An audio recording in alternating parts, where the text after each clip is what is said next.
understand that the First Lady had a stressful experience over the weekend, and probably every weekend is pretty stressful in that house. And also, I agree that hateful and violent rhetoric is something we should reject. I think a great place to start to dial that back would be to have a conversation with your husband about it. Today, a grand jury sitting in the Eastern District of North Carolina returned an indictment against James Comey on 2 counts.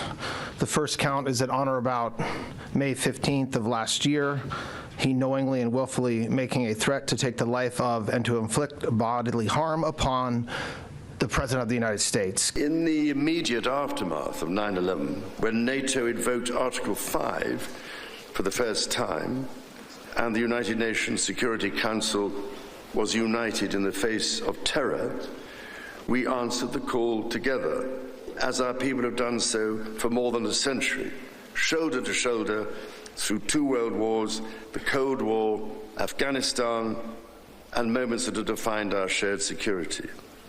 The left is melting down over this. I mean, the official White House account posted on X saying 2 kings with King Charles and King Trump. Kind of funny because you didn't see any No Kings protests today when there's an actual king in the Oval Office, in the White House. Kind of funny, and the left is losing their minds over this. Jiminy Cricket is under an immense amount of fire. Jimmy Kimmel is about to get his ass canned. There's a lot to take a look at in this video, so buckle up. Starting things off with Schumer. Let's see what he had to say. Thank you, Leader Schumer. On the Senate floor last week, you said, quote, "Nobody in the country respects ICE and Border Patrol." Do you still stand by that? Look, the bottom line is very simple. ICE and Border Patrol, as we have said, need reform. I stand by that. You believe that nobody respects them? Go ahead. Is Speaker Johnson... Well, good thing it's not called ICE, and good thing they switched the name to NICE. Then for those who miss it, you've got President Trump and First Lady Melania formally greeting King Charles III. For those who didn't get to see this earlier, I mean, this is obviously the highlight of the entire day. Look at all the people standing in the background, right? Very anticipated event.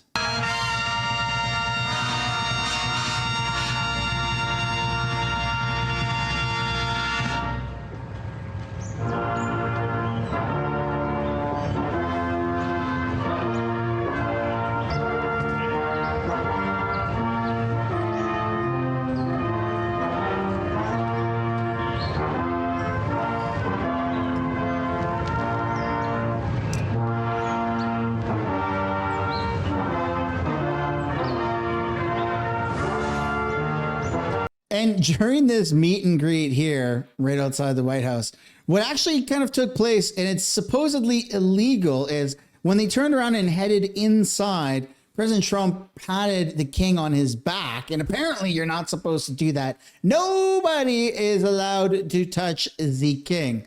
But it turns out that the king and King Trump actually have a really good relationship. And I mean, look at the timestamp. It's 11/11 when this took place. Wow. The stars aligned, huh? I just see it so clearly. She loved, and I told the king this, she loved the royal family, and she loved the queen.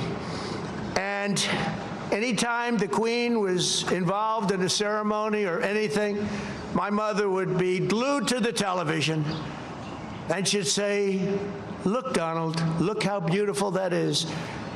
She really did love the family, but I also remember her saying very clearly, "Charles, look, young Charles, he's so cute." My mother. My mother had a crush on Charles. Can you believe it? Amazing how, I wonder what she's thinking right now. But beneath those... Dude, only Trump talks to people this way. He's talking to a king. Then we've got federal agents are raiding the Somali Senior Center in Minneapolis, removing boxes upon boxes of evidence. This is one of over 20 federal search warrants executed in Minneapolis today. The scammers are totally cooked. That's wild. Mess around and find out, huh? Get rid of all that fraud.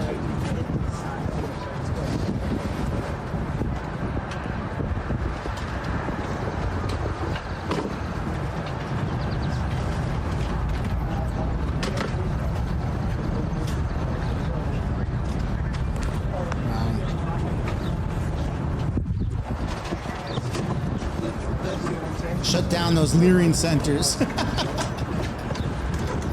Holy crap, man. It's about time they do something about that, you know? Then the Trump admin found 14,000 food stamp recipients in a single state were driving luxury cars like Ferraris, Lamborghinis, Maseratis. What the heck? Dude, that's crazy fraud. Sharing. Previously, no data was shared. We had no idea where the taxpayer dollars were spent. Just one red state, the recent dump of data, we found SNAP recipients had more than 2,000 Tesla owners, 200 Alfa Romeo owners, more than 144 that were receiving food stamps were driving Porsches. Again, this is the data dumps we're getting because before we had no accountability on any of these programs. We now are requiring accountability. The blue states are suing us. They don't want to share the data. And can you imagine, this was a red state where there is actually some taxpayer accountability. Imagine what's happening in the blue states if that's happening in the red. Well, I mean, look what's happening in Minneapolis, right? Minnesota. So yeah, I wouldn't be very surprised there. And then we got to take a look here at the DOJ charges former FBI director James Comey with 2 felony counts: knowingly making a threat against President of the United States and transmitting an interstate communication containing a threat to kill the president, each carrying a maximum of 10 years in prison. Today, a grand jury sitting in the Eastern District of North Carolina returned an indictment against James Comey on 2 counts. The first count is that on or about May 15th of last year, he knowingly and willfully making a threat to take the life of and to inflict bodily harm upon the President of the United States. Count 2, same day, May 15th, 2025, that the defendant, James Comey, knowingly and willfully transmitting in interstate commerce a communication that contained a threat to kill the President of the United States. Both of these counts carry a maximum term of imprisonment of 10 years. So I think it's fair to say that threatening the life of anybody is dangerous and potentially a crime. Yeah, I mean, you can't threaten the life of the freaking president, bro. What the hell's the matter with people these days? And this is the former director of the FBI. Come on, man. Come on. And here's Jasmine Crockett. She said this: has there ever been a president have this many close attempts on their life? Attempts in quotes. Maybe it's lax gun laws. Maybe it's lack of mental health funding. Or maybe it's fake. Who knows? And I mean, if you read more about what this shooter... Maybe it's fake. Maybe the attempted assassination events or that's fake. Come on, man. Come on. Really? Are we really even entertaining this? This is crazy. I'm sick and tired of the left trying to push this narrative. It's just so disingenuous. Was claiming, I mean, he was believing in some of the other conspiracy theories. It's totally irresponsible. I mean, Jasmine Crockett is kind of a nut job, but that is kind of the lexicon that's used by rank and file Democrats all over Washington, D.C. And they go on the shows, and it's repeated by these hosts. Again, this is like what used to be kind of a fringe point of view on all this is now entered the mainstream for Democrats. And it's why, by the way, they're driving away people in places like Missouri and everywhere else, because it's just unhinged. And they're obsessed with President Trump. They don't have any ideas, guys. This is all they have, is this visceral hatred for one man. And again, I think for Republicans, we need to lead, but we should call this out. Let's not let them make this a both sides thing. This is, on the radical left here, this is becoming an epidemic, whether it's Charlie Kirk or President Trump or a lot of the shooters that we've seen recently in schools that have this kind of leftist ideology. It's real, and it's metastasized, and they're glorifying this Luigi guy. We've entered a new phase of all this. And if the shoe is on the other foot, and if they were, I don't know, if it was like Barack Obama or something, Barack Hussein Obama, my apologies, who was the one that was, being, targeted the way President Trump is, the left would be acting very differently. They would have an outcry, an outpour. Oh my God, you got to do this and that. And we got to change everything. And this is crazy. And lock them all up. Every single Republican that's trying to do this, lock them up. And now that it's President Trump that's being attacked, the left, actual politicians in America who are representing the government of the United States, are on the record saying that this is staged, it's disgusting. It's absolutely disgusting. But we're going to move away from that. We're going to take a look at this massive standing ovation from King Charles, who reminds Trump and MAGA that NATO invoked Article 5 for the first time after 9/11 when all alliance members came to their aid in the United States. Let's have a listen to this.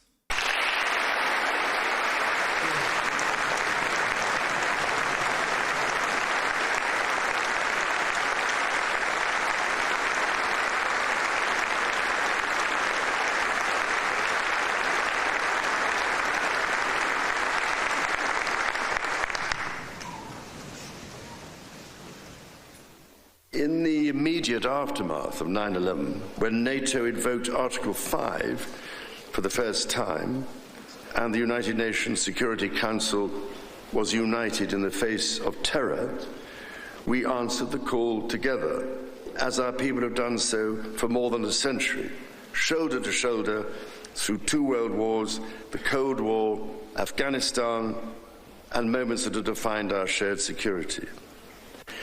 Today, Mr. Speaker, that same unyielding resolve is needed for the defense of Ukraine and her most courageous people.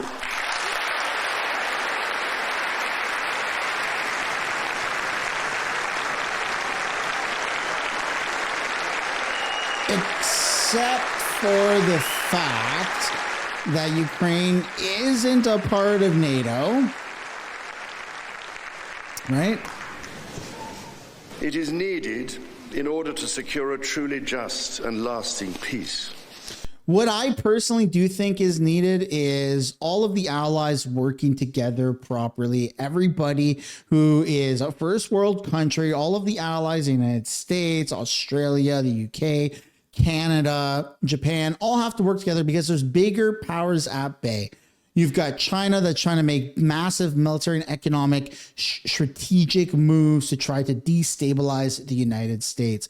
And the UK, Keir Starmer, hasn't really been doing his end of the deal. Hasn't really been that good of an ally to the United States recently. Either has Canada and most of the country. So hopefully this message and the King's visit is a moment of unity for allied countries to get back on track, to instead of trying to go after each other with, economic sanctions or tariffs, we can focus on the bigger picture, which is China and Russia and the other powers at bay. He's younger than I am. It was not by any stretch of the definition a call to assassination. I understand that the First Lady had a stressful experience over the weekend, and probably every weekend is pretty stressful in that house. And also, I agree that hateful and violent rhetoric is something we should reject. I think a great place to start to dial that back would be to have a conversation with your husband about it. Well, that's late-night host Jimmy Kimmel defending himself from backlash, insisting he meant no harm when referring to First Lady Melania Trump as an expectant widow. Now, the comment is coming 2 days before the third assassination attempt on...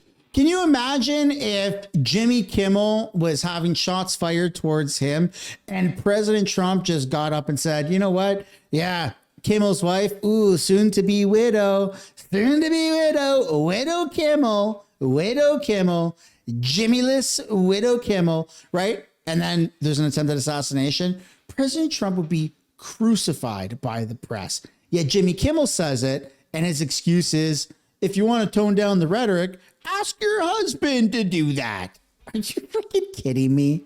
That's insane. The president's life. And this one was at the White House Correspondents' Dinner, but not everyone considers those remarks to be jokes.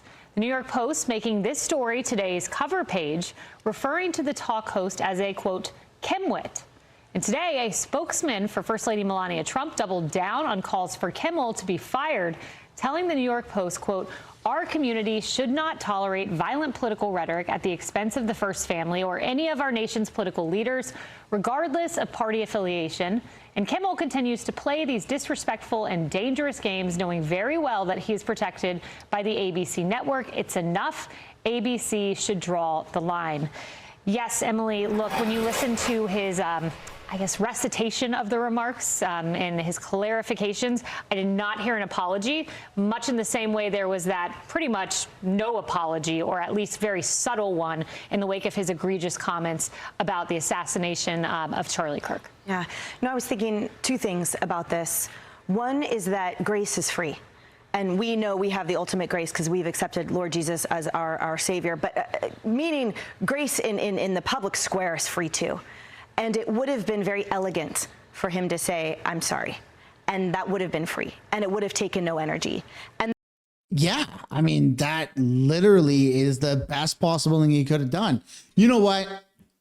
I should have toned it down. That's my bad. I shouldn't make jokes about that because political violence, we've seen an uptick in it and it's getting out of control, right? It's beyond the point of, well, what we think could be repair, but I think we all owe it to, ourselves, the nation, to tone down that rhetoric. So I'm going to take the first step and apologize for what I've said. He could have done that. He could have even made it a little bit more about himself. But as long as he apologized, I think we would have been like, oh, yeah, you know what? Okay. At least someone's recognizing that there's a bit of a fucking problem. But no, he didn't apologize at all. And it makes me sick to my stomach because we know in 1 year, 3 or 4 attempted assassinations on the president with 3 more years to go. Statistically, it seems like there's going to be a lot more to come. And if you have politicians or late night show comedians and stuff like that aren't toning it down, that are ramping it up, I think that it's going to get a lot worse. That's the unfortunate reality, but I'd love to know what you guys think down below in the comments. What should Jimmy Kimmel's punishment be? Should he get canned? Should he be able to, broadcast as usual? Should he be forced to apologize? I'd love to know what you guys think down below in the comments. That's the video. Hope you enjoyed it. Hit the like, subscribe. I'll see you all later. Bye for now.